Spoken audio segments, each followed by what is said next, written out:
ese wari uzi ko ushobora guhindura ubuzima bwawe burundu utabanjije gukora ibikorwa bikomeye cyane? Nibyo koko wabyumvise neza, 1% ry'ibikorwa ushobora kongera mu buzima bwawe buri munsi ishobora kuguhindurira umuntu mu buzima bwawe utigeze utekereza kuzaba we. Ndabasuhuje, nitwa King Jideo. Uti Jideo nawe se kuki abantu benshi batabigeraho? Uyu munsi tugiye kuganirira hamwe ukuri ushobora guhindura ubuzima bwawe burundu kugeza aho uzireba nawe ukiyoberwa.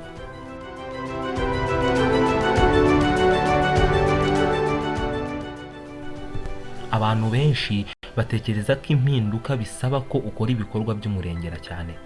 Bamwe kubera uburyo babona bikomeye cyane bati nzatangira ejo cyangwa se nzabikora ubutaha. Nzahindura ubuzima bwanjye mu kwezi gutaha, nzatangira kujya mbyuka kare nkore siporo ndetse n'ibindi byinshi bitandukanye.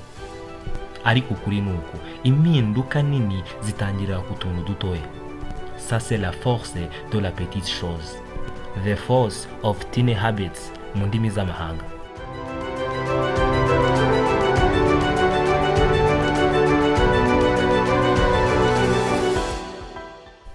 Tekereza gutya, niba wiyongeraho 1% buri munsi mu gihe cy'umwaka, iminsi 365 uzaba umaze gukura ku kigero naho utabasha gutekereza uko byagenze.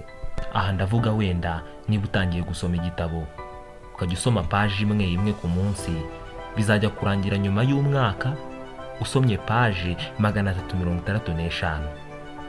Uru ni urugero ruto dufashe.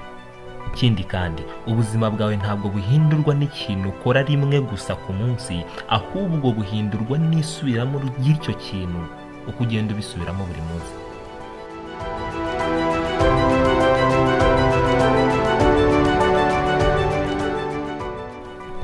Reka nguhe inkuru ho gatoya. Hariho umusore witwaga Eric. Yari umuntu usanzwe, nta kintu kidasanzwe yari afite ndetse nta n'ibikorwa byinshi yakoraga byamutezaga imbere. Ariko mu ntekerezo ze yari afite imitekerereze y'uko agomba gutsinda ndetse akaba umuntu w'intwari. Ariko aha ntiyari azi aho gutangirira. Umunsi umwe rero Eric yafashe icyemezo gito cyane cyo kwiyemeza yuko mu minota 10 ya buri munsi wiwe azajya asomamo igitabo. Ubwo yisubibaza uti se Jideo, iminota 10 ku munsi yakumarira iki? Nkuko wibajije rwose, na bagenzi be bamubonaga bahoraga iruhande rwiwe batangiye kugenda bamuseka bamukwena bati si iyo minota 10 izakumarira iki?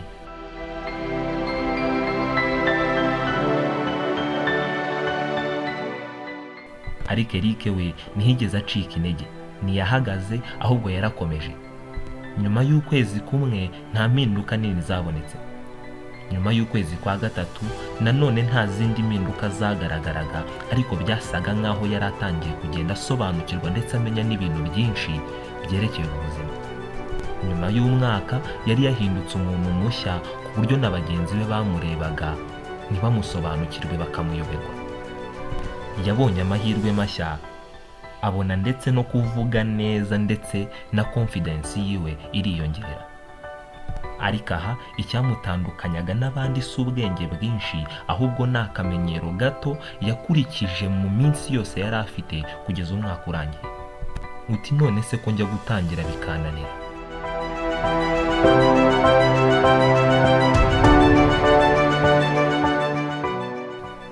Okay, nshuti yanjye, aha ndagufite, ntugire ikibazo. Dore impamvu abantu bagera hagati bakarambirwa. Icya mbere, bashaka kugera ku bisubizo mu buryo bwihuse. Bifuza kubona impinduka ako kanya, iyo batazibonye bahita babireka. Icya kabiri, abantu benshi bakunda gupfobya utuntu duto. Ariko burya ndagira ngo umenye yuko igitonyanga gitobora ibuye ntabwo ari uko ari imbaraga cyakoresheje, ahubwo ni igihe cyamaze kiri gukora icyo gikorwa.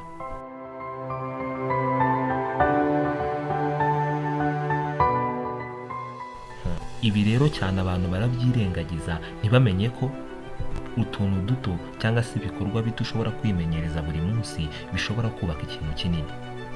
Ikindi kandi abantu benshi bumva amagambo abashishikariza gukora ibyo bintu, ariko ubwo bushake ndetse na cya gihe cyose batekereje ko ibyo bintu babikora, iyo kimaze kurangira babivamo kubera ko babonye ko ntacyo biri kubamarira cyangwa se biri kubatindira. ariko ahangaha mufitiye igisubizo. Niba ushaka guhindura ubuzima bwawe ukoresheje 1% ry'ibikorwa wajya ukora buri munsi, tangirira hano. Wenda ushobora gutangira ku munsi ukavuga ati wenda nzajya nsoma igitabo kimwe, wenda nka paje nk'eshanu mu minota 10. Nzajya nkora siporo nyihereze iminota 5 yanjye ya buri munsi. Nige ndetse n'utundi tumenyero dutoya cyangwa se ubundi bumenyi butoya bwagira icyo bumfasha. Ibi biragusaba gukora buri munsi, nta mpamvu wihereza cyane. Kora cyane niyo waba utabishaka, icy'ingenzi ugire kwihangana cyane. Ndagira ngo nkubwire ko buriya impinduka ntizihita zigaragara, ariko buriya zizaza.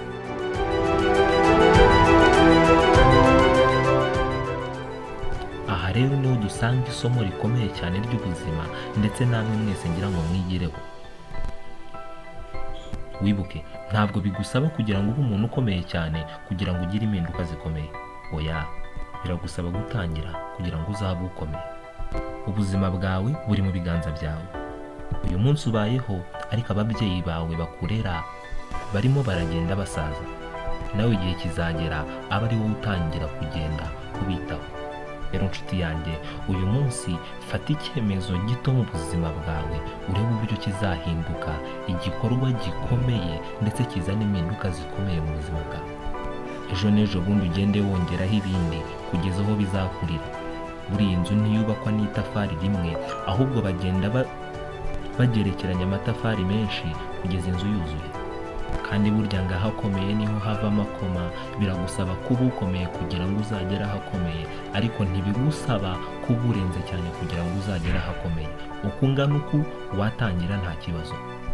Icya mbere ni ubushake mu buzima bwawe. Ibi twigiye hamwe nubishyira mu bikorwa, ndakubwiza ukuri yuko mu minsi iri imbere uzanshaka unshimire, kabone nubwo utambona, Imana irahari.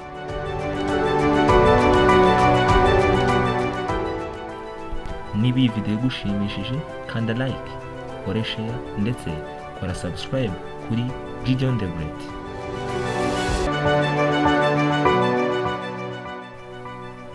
Njye wumvaga nitwa King Gideon. Nawe utaha.